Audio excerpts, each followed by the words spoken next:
socials, then you're missing out. Download our app and find us on Facebook, Twitter, Instagram, YouTube, and on the web at KBLA 1580. That's right. Again, you can find all of our socials at KBLA 1580. We've got a lot to talk about. By the way, if you miss any of our weekday shows in real time, you can always catch up by checking out the podcast of your favorite shows at your leisure. At KBLA Talk 1580, we've got your black. Follow the leader. Oh my God. Follow the leader. Follow the leader. Follow the leader. Follow the leader.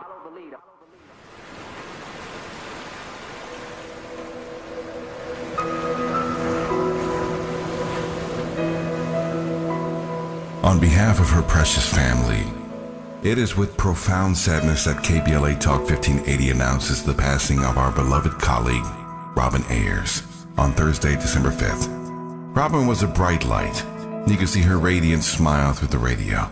We all respected her immense talent, loved her jovial spirit, celebrated her love of family, and honored her faith in God. Our thoughts and prayers are with Robin's entire family, most especially her husband Rob and her twin daughters Brooklyn and Madison. We ask you to join us in praying for the Ayers family as they navigate the difficult days ahead. At the appropriate time, KBLA Talk 1580 will offer a special tribute to Robin Ayers. So as you may have heard by now, our beloved colleague Robin Ayers, host of the Raw Report, passed away yesterday at the age of 45. Our thoughts and prayers are with Robin's entire family, especially her husband Rob and their two twin daughters, Brooklyn and Madison. So today, in honoring her during the Raw Report, between 6 and 7 p.m., we'll be taking calls from all of Robin's fans and the Raw squad members. The number to dial in is 1-800-920-1580. That's 1-800-920-1580. So call in and let's give Robin Ayers her flowers, show your love and support for all that she has meant to this station. And if I could just take a point of privilege here to say that, you know, when you first started the Black Pack, Robin comes on and comes in right after me. And I was very nervous doing the Black Pack. I was very concerned that I was going to go over time. I was very concerned that I was, not saying the right things, getting words confused, and there'd be times when we'd have very difficult shows. Guests would drop out, and I wouldn't be really sure like how to handle it.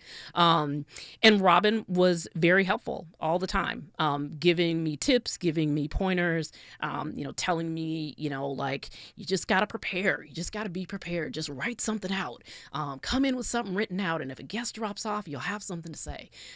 So I was deeply touched by her kindness and by her generosity. And so folks should call in between 6 and 7 Pacific this evening and share your thoughts with other fans.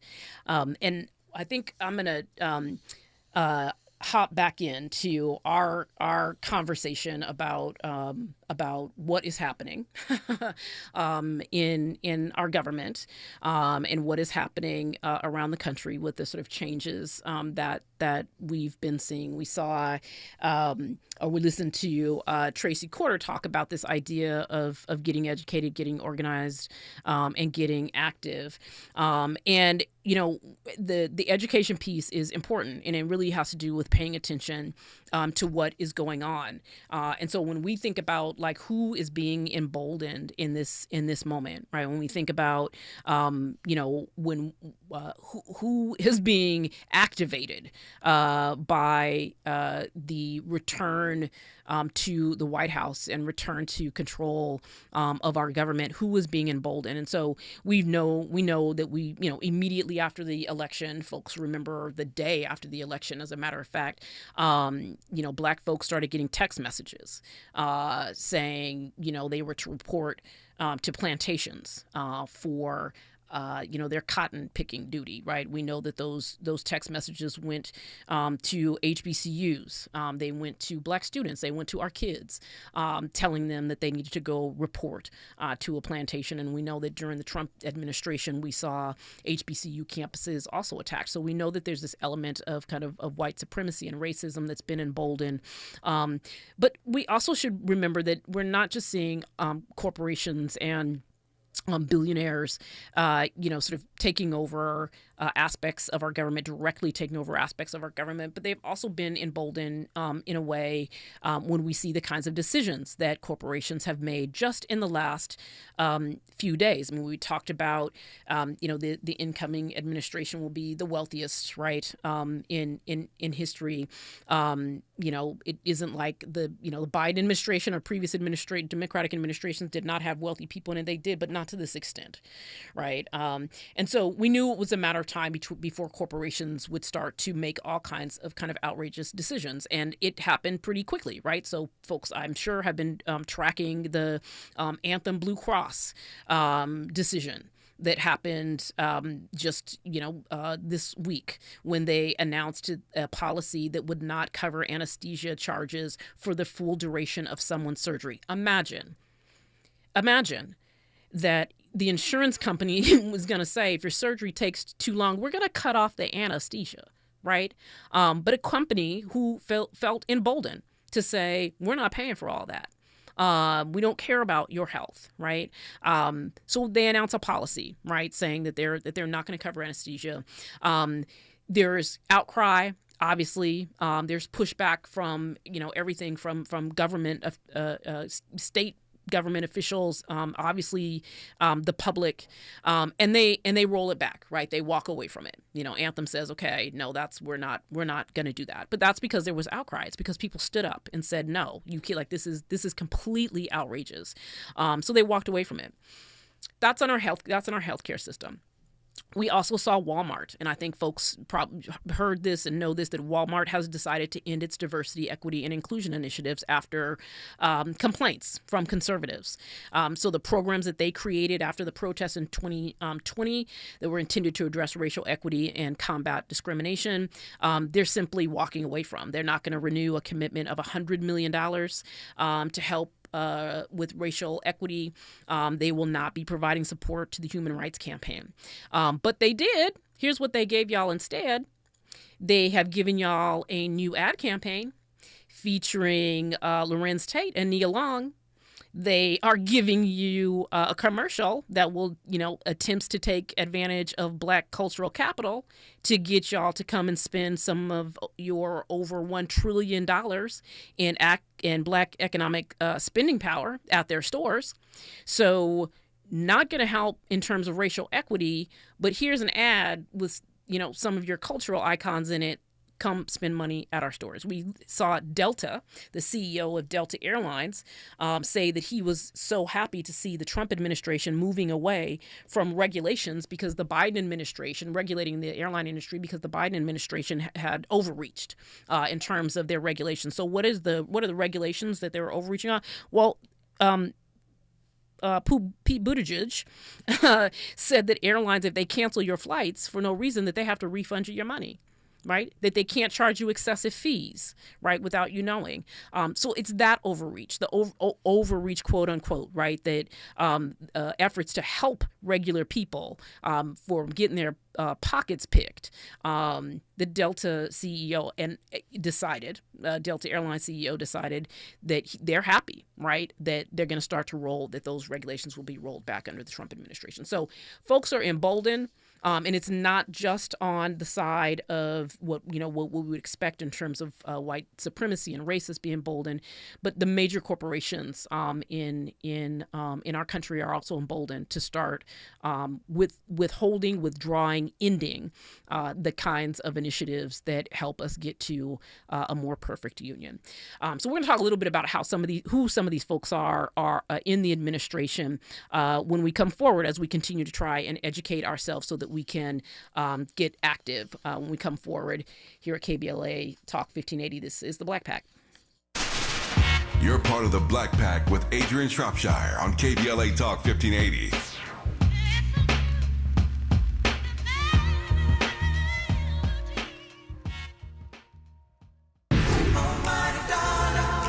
Are you an entrepreneur looking to take your business to new heights? KBLA Talk 1580 is your partner in success. Every day, we celebrate and elevate Black-owned businesses across our community. Our KBLA SMB Marketplace currently features The Cookie Dip, Bad Ash Bakes, Hair Concoction, Higher Education Accreditation Consulting, LACC Radiology Technology Department, and Malik Books. Your business deserves to be heard. Let KBLA Talk 1580 amplify your voice and connect you with our powerful community of listeners. Email smb@kbla1580.com today. That's smb@kbla1580.com. At KBLA Talk 1580, we've got your black. At Charmin, we heard you shouldn't talk about going to the bathroom in public, so we decided to sing about it. Roll Charmin ultra strong when you drop in the beat. It cleans with way less effort on your seat. Yeah, roll it, drop it. Yeah, roll it, drop it. Okay. Charmin flows extra strong from the road. Your butt hella clean while you're sitting on the bowl. Yeah, it's all you need for that bathroom groove. Get you in and out without nothing to prove. Charmin Ultra Strong cleans better so you can use less. Enjoy the go with Charmin. This holiday season, Capital One reminds you to give yourself the gift of 1.5% cash back with the Capital One Quicksilver Card. Can I earn 1.5% cash back on birds? Birds? What if you sent your true love 2 turtle doves plus a partridge in a pear tree? Sure, but why would anyone want that? The song was very convincing. Earn 1.5% cash back on all your holiday purchases with the Capital One Quicksilver Card. What's in your wallet? Terms apply. See CapitalOne.com for details. KBLA Talk 1580. We've got a lot to talk about.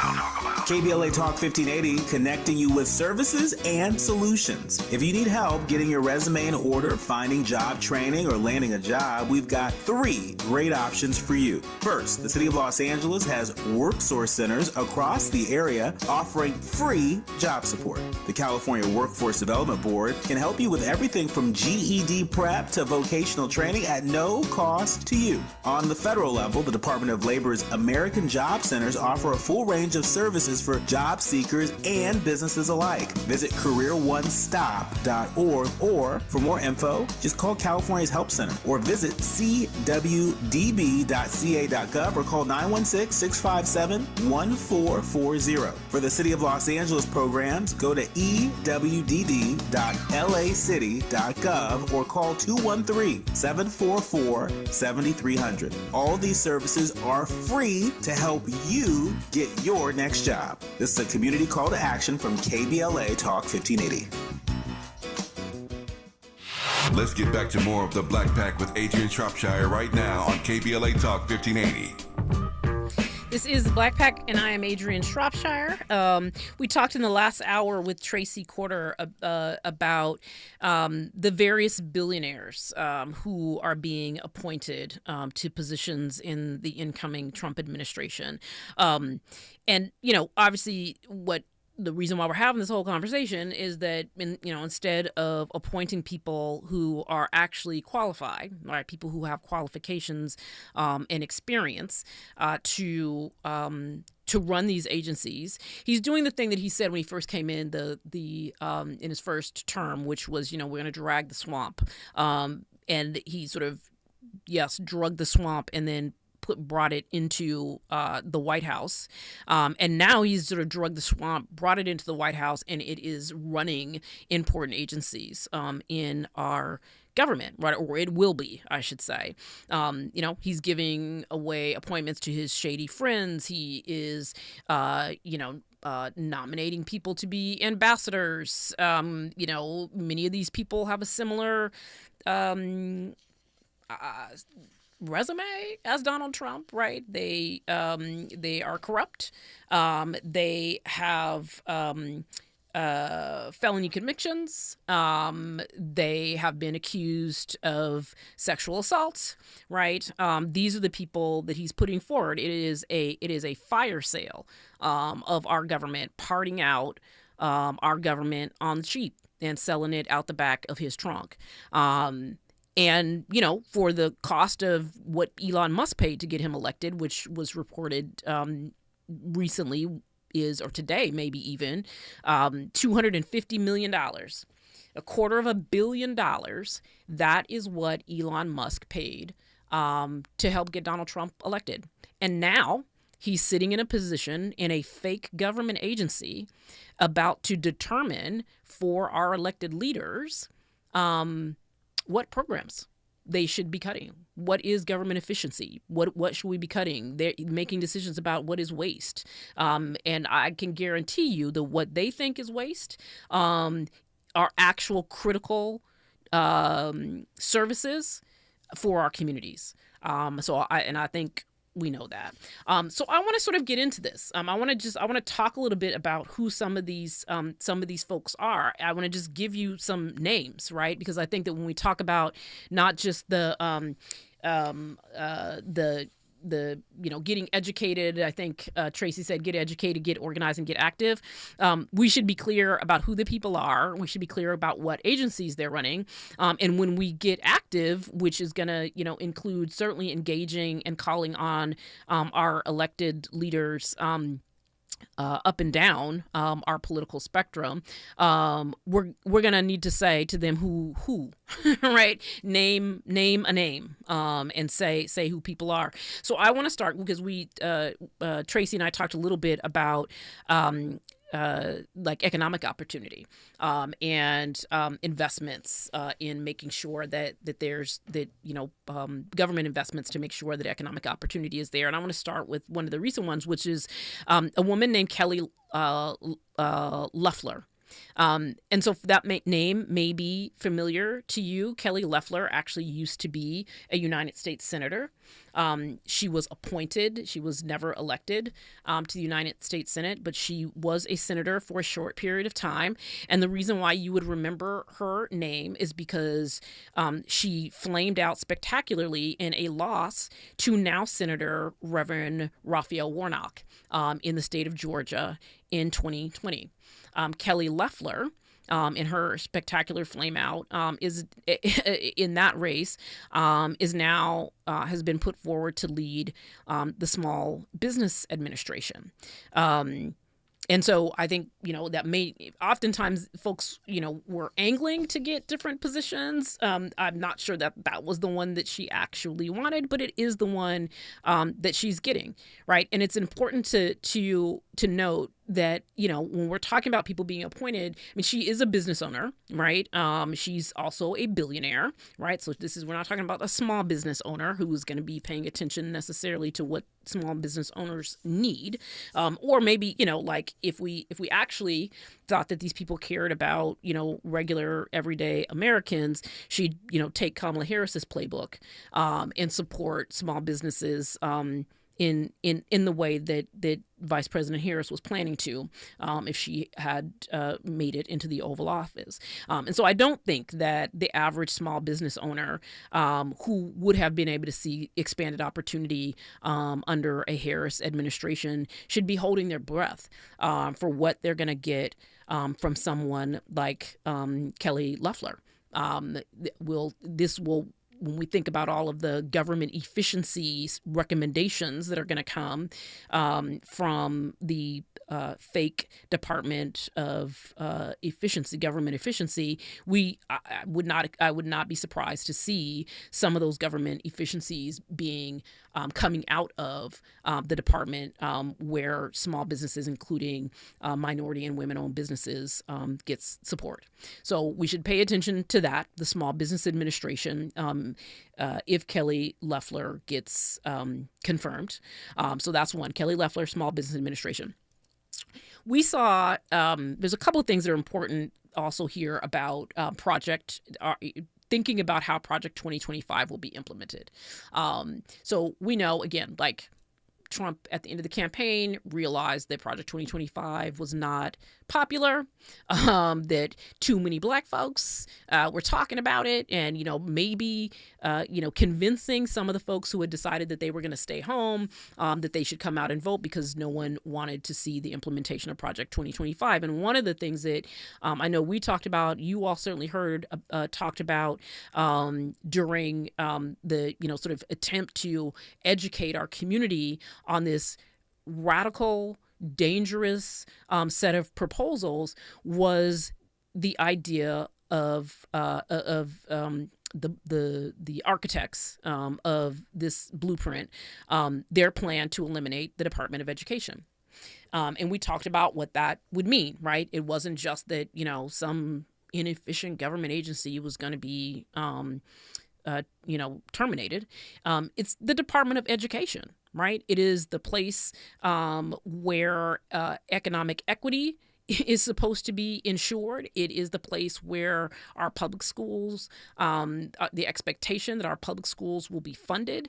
It is the place where that is overseen, right? Like it is when we think about, the ways in which we all know that education is important and central to our progress, and that we need policies and resources that are going to make sure that we could take advantage of economic opportunity or of educational opportunity so that we can get to economic opportunity. It is the place that oversaw, for example, the attempts to alleviate the burden of student loan debt, right?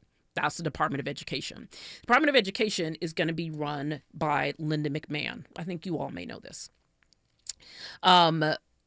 She, I think in the Trump's first term, I think she led the Small Business Administration. Linda McMahon is, the wrestling lady. Like, what are we talking about here? She's the wrestling lady. And while you maybe could have made a stretch to say, like, okay, Small Business Administration, she ran a business, whatever, Department of Education, I think not. Right.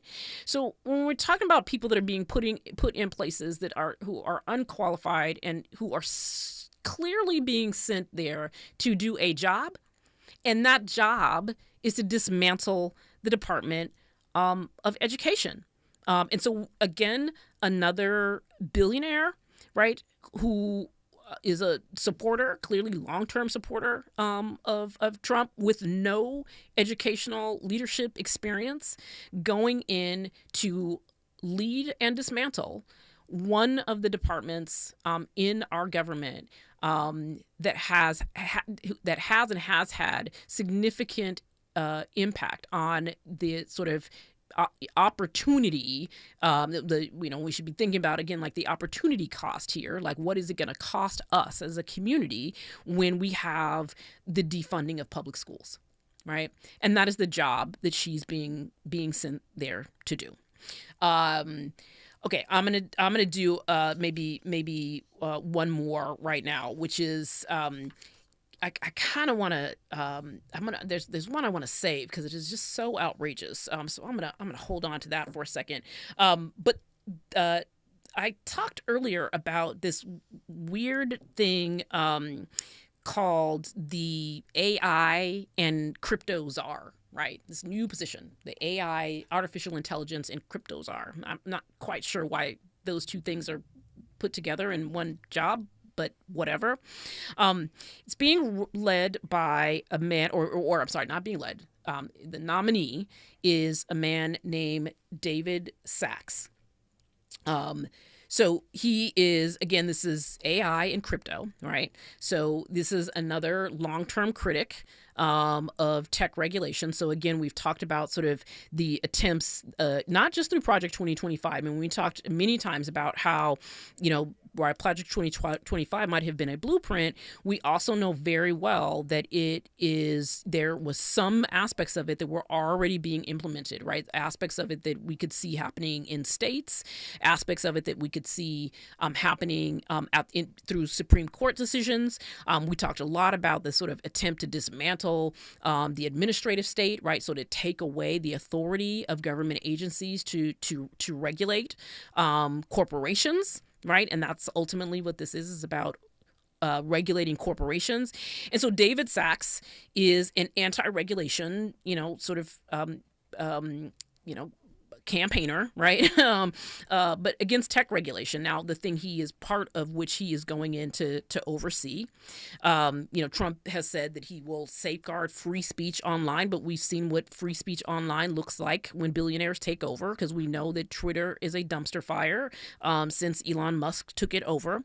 There should be real concerns around the, impact of digital networks and online platforms and what kind of information is being disseminated and how AI is being used in these digital platforms, with this new czar. He's, when we think about his background, he's also, comes like Elon Musk. He's a South African, born in Cape Town. There seem to be a lot of apartheid era billionaires around Donald Trump. Sort of strange, reality. But that is the case. And this is another one of those folks, right, who is essentially being sent in to, in many ways, perhaps carry out the sort of, when we think about the reality of, the ways in which disinformation and misinformation and just straight propaganda has played out in our elections. We're now having, sort of this new position created for one of Donald Trump's folks to come in and will have real impact on how information is disseminated across all of the platforms. So that was sort of a strange one that we should pay attention to. This guy, David Sachs, who's about to be the AI and crypto czar within the Trump administration if nominated. I'm going to get into one other when we come forward, because it is the most sort of egregious and outrageous. And so I want to just make sure that we have it on our radar and understand why it is dangerous. So we'll have more of this kind of breaking down who these people are, these billionaires who are taking over our government when we come forward. This is KBLA Talk. This is KBLA Talk 1580. You're listening to the Black Pack.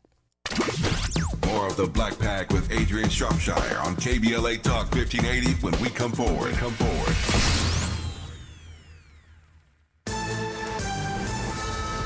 Esther Dillard with 4 things you should know from BIN News. Police have released surveillance video and photos of the suspect accused of killing United Healthcare CEO Brian Thompson on the streets of New York City. Mayor Eric Adams told MSNBC he's hoping someone can identify him.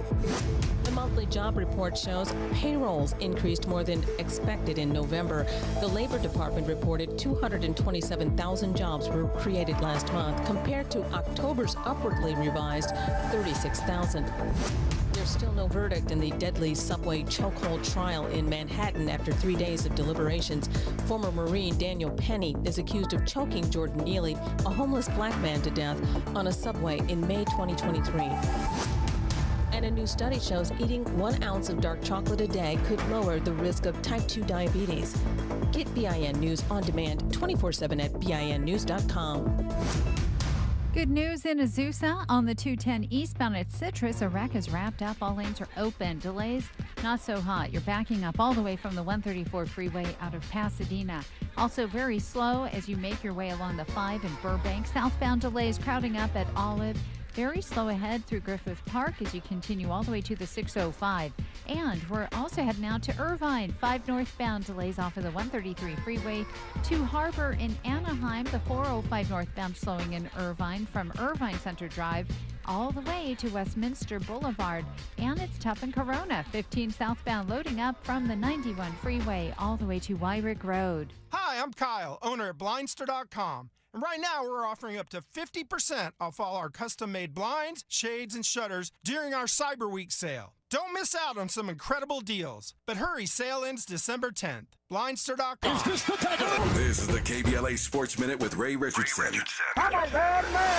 Interesting weekend coming up for the Chargers and Rams. Both teams are playing the top 2 teams in the AFC. The Chargers are at Kansas City Sunday night. The Rams are home against Buffalo Sunday afternoon. These 2 games could have a significant impact on playoff chances for the Rams and Chargers. Both teams are currently in contention for a wildcard spot. We want to send our best wishes out to Hall of Fame wide receiver Randy Moss. Moss is stepping away from from his role on ESPN's NFL Sunday Countdown show because of health reasons. The 47-year-old Moss has been with ESPN for 10 years. He played 14 seasons in the NFL after he was a first-round pick of Minnesota in 1998. Tomorrow night at 7 here on KBLA, join me and my co-host Neil Scarborough for Out of Bounds, 60 minutes of sports chatter with some flavor.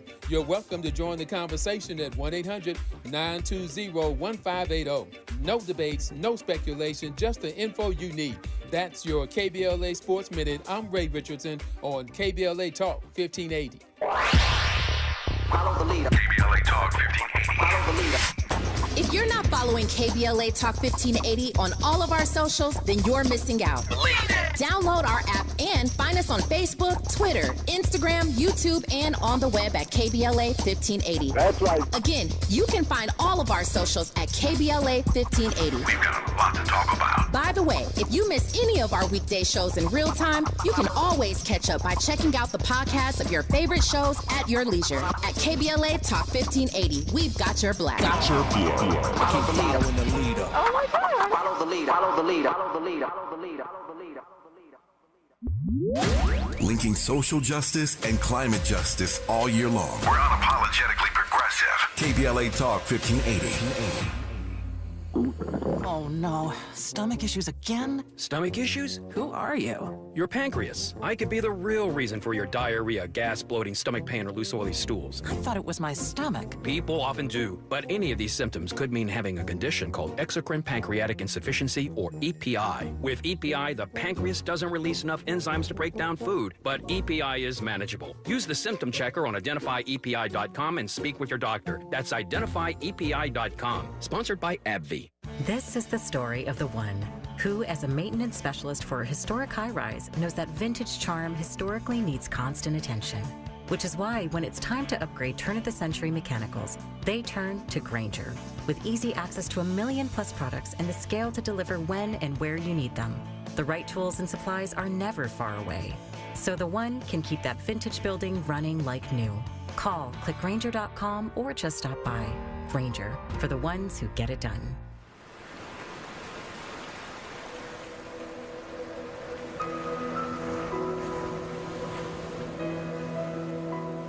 On behalf of her precious family, it is with profound sadness that KBLA Talk 1580 announces the passing of our beloved colleague, Robin Ayers, on Thursday, December 5th.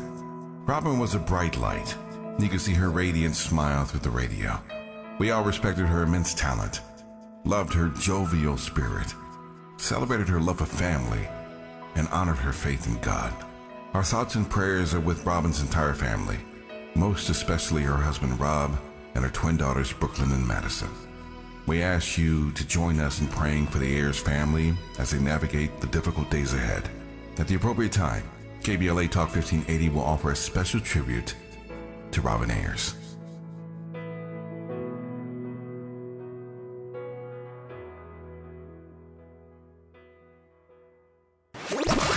You're inside the Black Pack with Adrianne Shropshire on KBLA Talk 1580. As you may have heard, or you may just be hearing now, our beloved colleague, Robin Ayers, host of The Raw Report, passed away yesterday at the age of 45. Our thoughts and prayers are with Robin's entire family, most especially her husband Rob and their twin daughters Brooklyn and Madison. And today, during the Raw Report, between the 6 and 7 p.m. hour, we'll be taking calls from all of Robin's fans and the Raw Squad members. The number to dial in is 800-920-1580. That's 1-800-920-1580.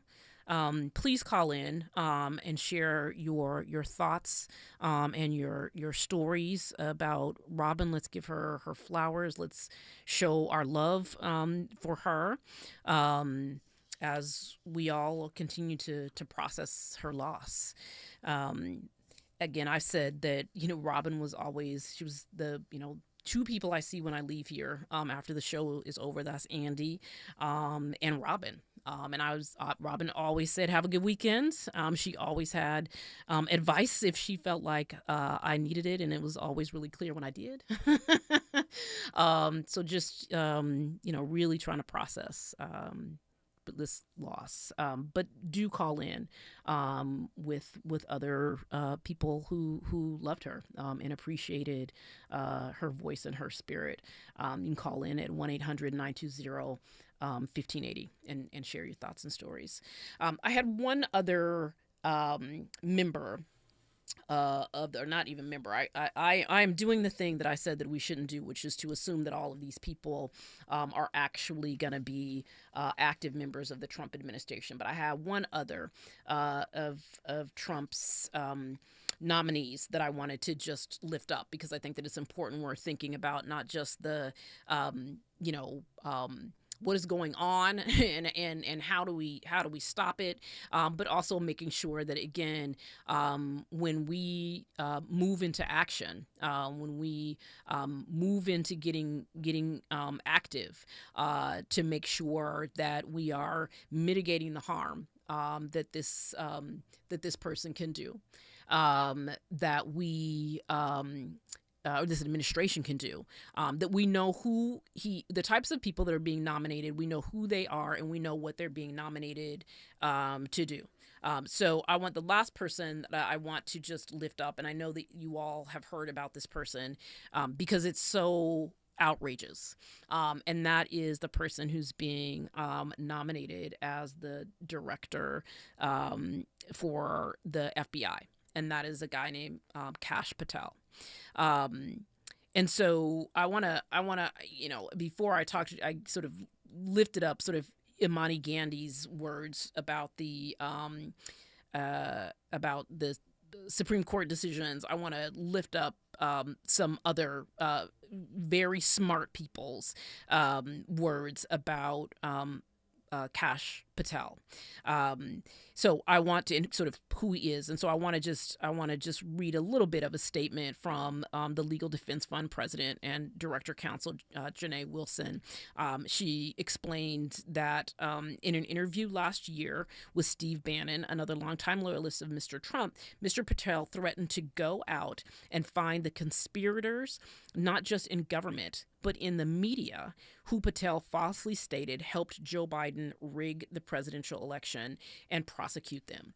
So when Donald Trump says that he is going to go after his political enemies, he would be using Kash Patel in the position of FBI director to go after those people. So the man has a list that some people are calling a kill list of people that he would go after and prosecute. And so who are those people on that list? Well, it's everyone from Austin Lloyd, who is the current Secretary of Defense under President Biden, a black man.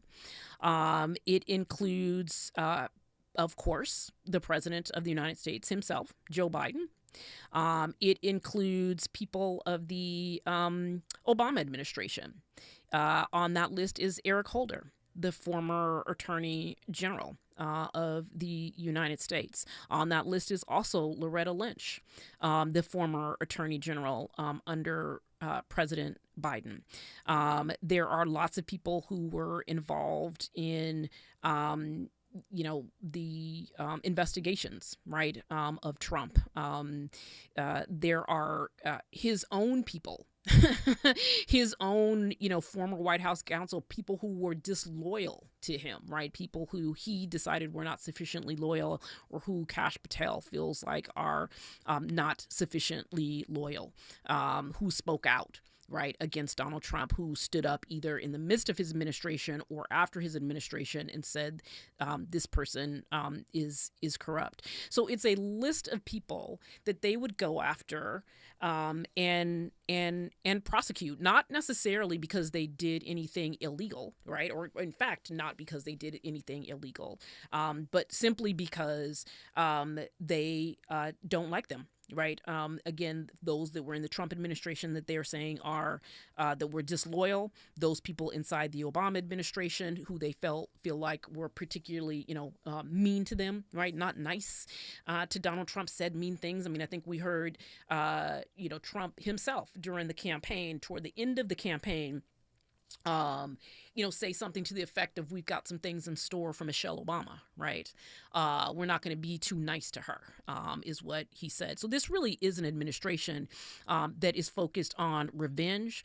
Trump told people that he would be their retribution, right? This is an administration and a person who really is about engaging in the kind of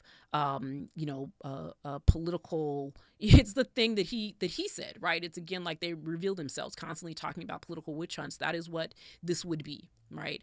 And they've said it very clearly, and they've stated it very clearly, and there's a list, and then the list is long. So I named a few people, but this list is long. This page is long of the folks they're going to go after, which is why we now have a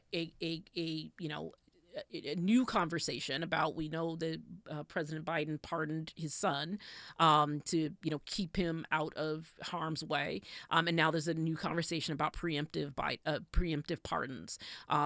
President Biden potentially, or there being some conversation internally about pardoning people preemptively, presumably people who are on this list that would be persecuted and prosecuted by an emboldened FBI director, Kash Patel, if he were confirmed to be Donald Trump's henchman, to be a vigilante in a sense for Donald Trump, but with the authority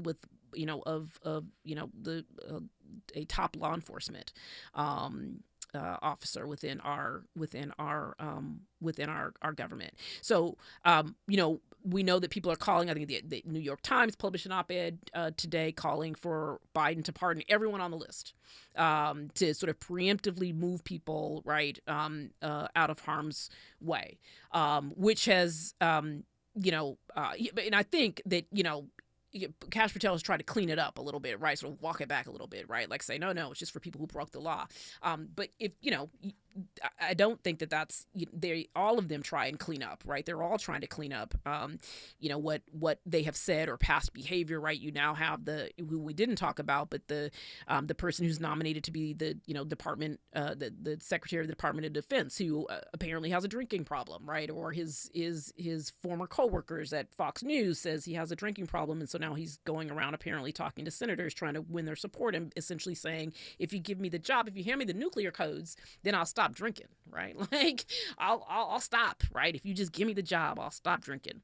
So we have people trying to walk back these things in ways that are, obviously disingenuous. But these are dangerous things, right? And when people talk about authoritarianism, this is what happens, obviously, and very clearly in authoritarian governments, where government officials simply go after people who they say are their enemies, people who they say are their political opponents, and prosecute and persecute them. So again, we had some great advice from our guest earlier in the hour, Tracy Corder, about getting educated, getting organized, and getting active. And so this getting educated piece we should do and try to do, by ourselves.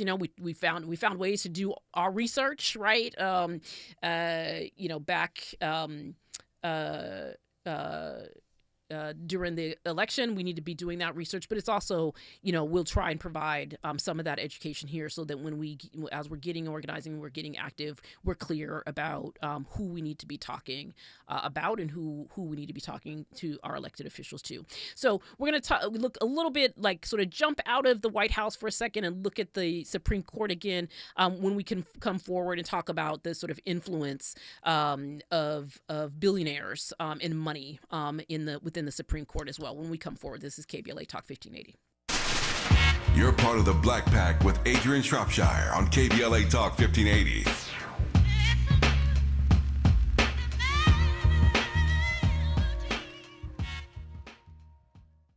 Medicare open enrollment is here, and it's a time you can make changes to your health coverage. Yet, watch out for enrollment and marketing scams. Remember, Medicare will neither call you nor solicit your business. Guard your card. Never give out your Medicare number to strangers. Unsolicited calls, door-to-door visits, and emails are prohibited. Take your time. Don't feel pressured to make a quick decision. Report scams to our California Senior Medicare Patrol at 1-855-613-7080.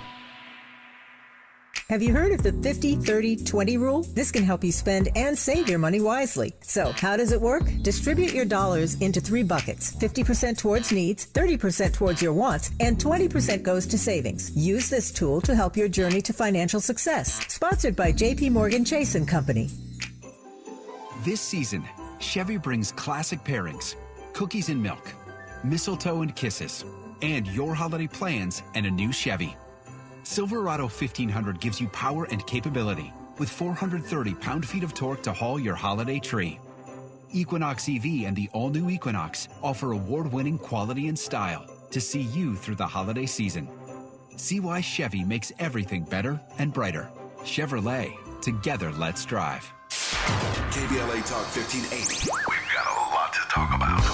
KBLA Talk 1580 is committed to self-care and community well-being. Walk Good LA was formed in June 2020, inspired by the Black Lives Matter movement and the beginning stages of the COVID-19 pandemic. What began as a few minutes of breath work and yoga meditation before protests against police brutality turned into a safe space for the community to heal in hard times. The immensely positive response from the community transformed the momentum into a movement. Today, Walk Good LA is a black and brown-led community wellness organization based in Los Angeles. They provide spaces for healing through community yoga classes, guided meditations, hikes, run clubs, and other activations throughout Los Angeles that attract hundreds of members weekly. With the help of Propel and Michael B. Jordan, they now have a yoga and wellness studio in Los Angeles called the Walk Good Yard. To join their mailing list and connect with healing spaces, please visit walkgoodla.org. That's walkgoodla.org.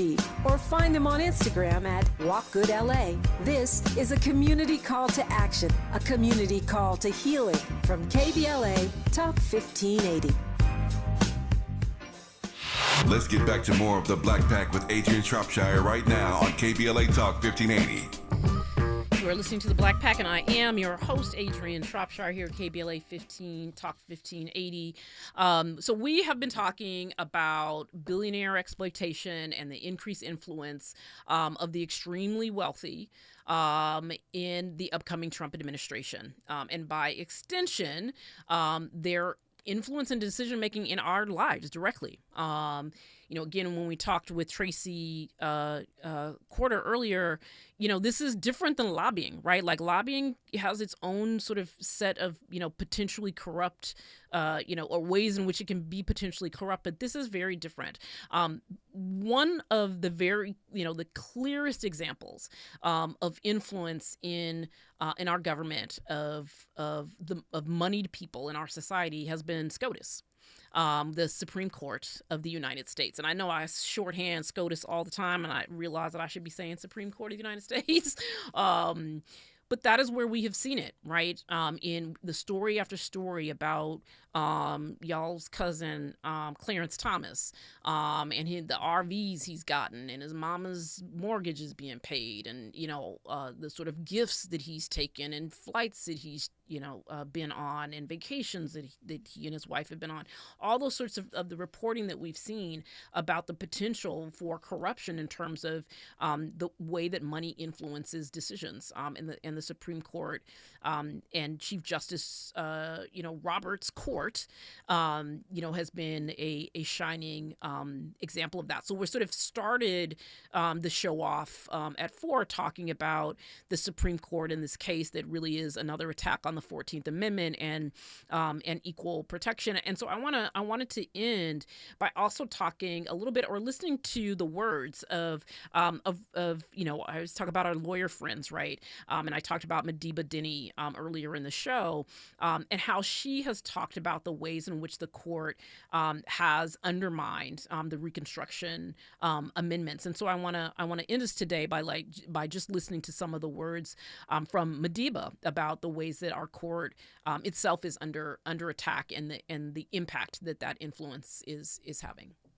You wrote that Roberts is losing the thread and leveraging the power of the court to benefit a partisan agenda and Donald Trump. Tell us what you meant exactly in terms of Roberts losing the thread here. Well, when I said he was losing the thread, I was specifically thinking about how he somehow seemed a bit surprised that everyone else wasn't as happy with the rulings as he was. Like it seemed like he might have actually thought that folks outside of his Federalist Society circles would have been into this.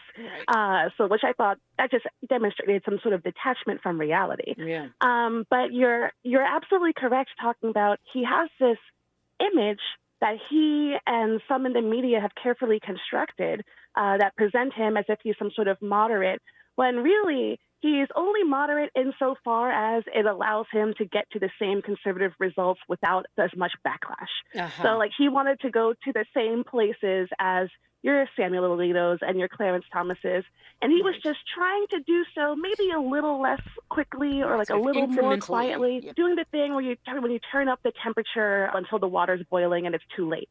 That was his game. Now, I think that things have changed a bit because, as you talked a bit about the Supreme Court, basically justices seeming like they're above the law, I think it's becoming clear to him that maybe he didn't need to be so cautious as he was. He could have been even bolder this whole time. Instead of one Shelby County a decade, he could just have Shelby counties all the time.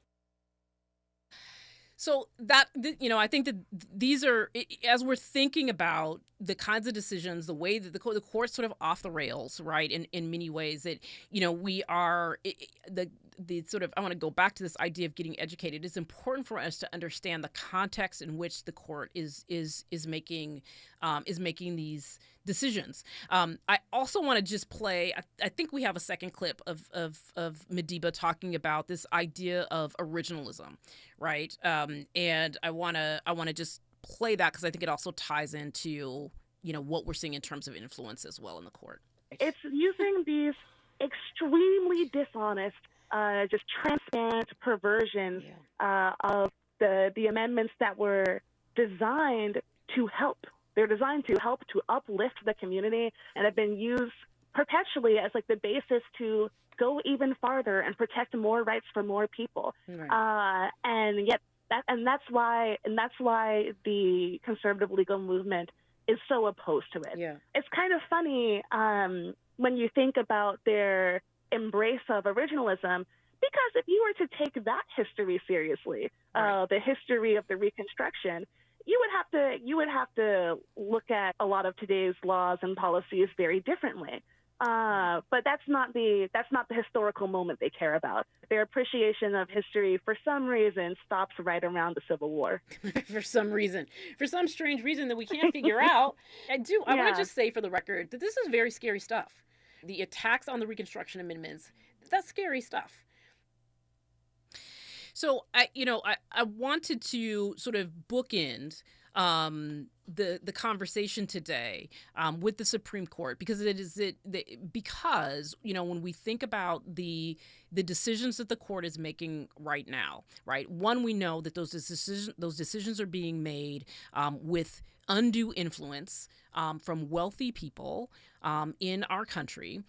And we also know that they are being made to undermine some core fundamental bedrock values, right, within our country. And the 14th Amendment is one of those. And so we are going to see, when we saw the attacks on abortion, right, and the end of Roe v. Wade, we obviously understood that to be an attack on women's reproductive freedom, right? We obviously understood it to be an attack, an erosion of women's rights. But it is always important when we're thinking about, making sure that we understand the context in which these decisions are being made, that a lot of them are being made as a way to undermine the core tenets of the 14th Amendment,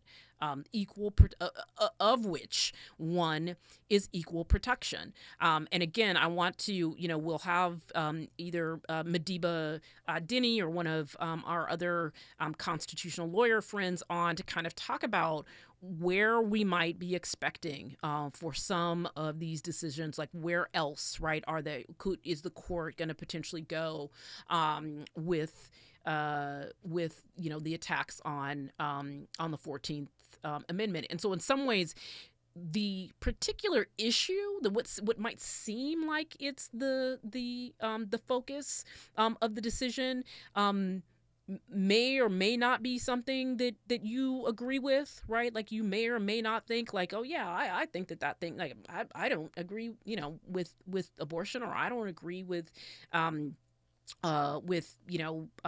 gender affirming care. We really need to be looking up underneath all of that. Right? What are we actually talking about? What is the actual threat, right? We need to look up underneath it. And the actual threat is to the 14th Amendment, the Equal Protection Clause, and the other clauses as well. So maybe we'll do a little explainer on the 14th Amendment when we have one of our constitutional lawyer friends come in to understand what is it? Like, why is that amendment so important that they are taking every single opportunity to undermine it? And why is the moneyed class so concerned about the kinds of decisions? What are the decisions that they are deeply concerned about? So we will stay on this, as folks say, watch this space because it is important. And I just want to remind people again on the Get Organized and Get Active, these things are out there. They haven't happened yet. We can take action. There are things that we can do. And right now we really need to be holding our current elected leaders accountable to stand in opposition, to all of the things that are happening. And call your senators and tell them to make sure that there are confirmation hearings of these Trump folks. Make sure that they have to go before our Senate. They have to go before the American people, and they have to be vetted publicly. There cannot be resource appointments. Trump does not get to get people installed under the cover of darkness. That cannot happen. Call your folks. And just as we wind down, I just want to remind folks about the tragic loss of our colleague Robin Ayers, host of the Raw Report. We are asking folks to call in between the hour 6 and 7, which folks are calling in already, and share your story, share your love for Robin. Give her your love.